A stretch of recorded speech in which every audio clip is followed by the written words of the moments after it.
fez ele também com livre-arbítrio e responsabilidade. Ele não é um robô. Ele não é um brinquedo com que Deus está brincando. Ele não é um computador programado, mas alguém com inteligência, alguém com a capacidade de escolher para, de certa forma, manejar muitas coisas na sua vida. Quando nós olhamos nesse aspecto, nós ficamos com a boca aberta. Deus nos fez, como o salmista diz, de maneira maravilhosa. Mas a Bíblia confirma que tem outras coisas.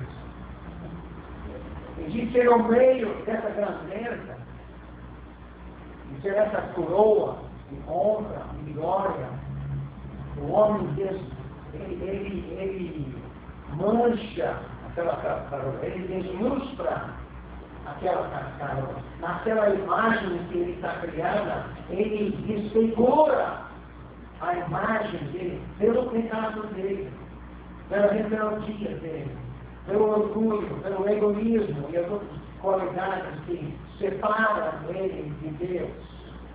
A Bíblia diz que o homem mancha a sua coroa, procurando dirigir os próprios passos.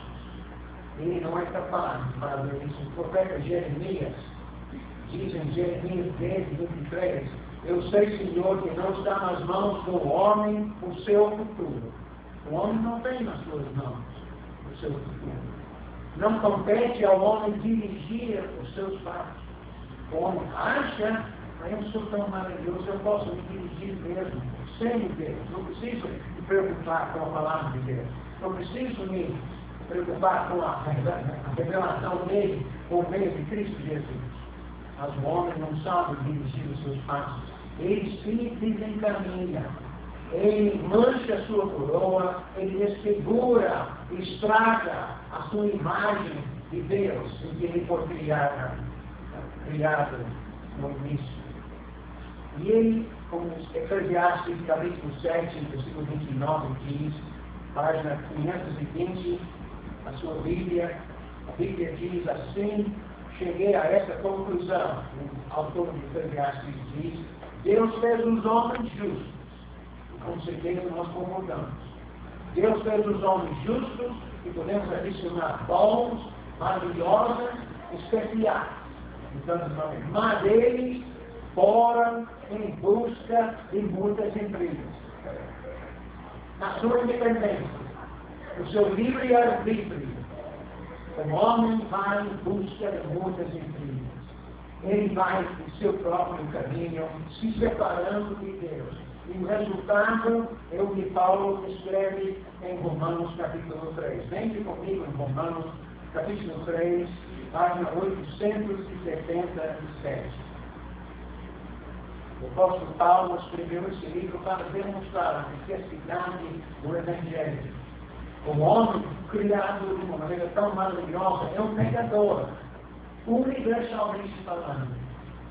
E assim, Paulo está concluindo, quando ele chega em capítulo 3, versículo 9, ele diz, que concluiremos, então? Estamos em posição de vantagem, os judeus estão em posição de vantagem com respeito aos gentios? Não. Já demonstramos que tanto os judeus quanto os gentios estão debaixo do pecado. Como está escrito, não há nenhum justo, nem um sequer.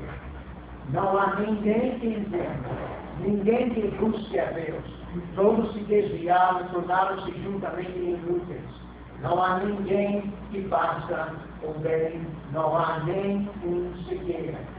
Assim nós vemos que o pecado é universal. E todos os seres humanos participam do pecado e nessa rebeldia contra Deus. Versículo 3, e suas gargantas são um túmulo aberto, por suas línguas enganam, veneno de serpentes estão em seus lábios, suas bocas estão cheias de maldição e amargura.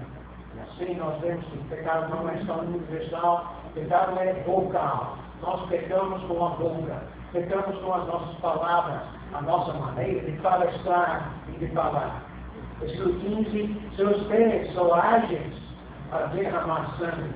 Ruína e desgraça marcam os seus caminhos, não conhecem o caminho da paz.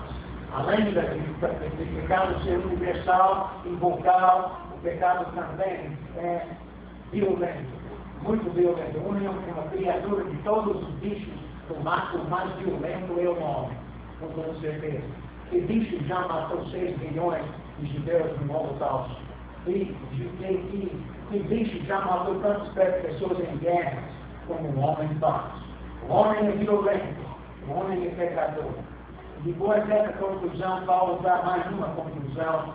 Em Romanos capítulo 3, versículo 23, ele diz: pois todos pecaram e estão destituídos da glória de Deus.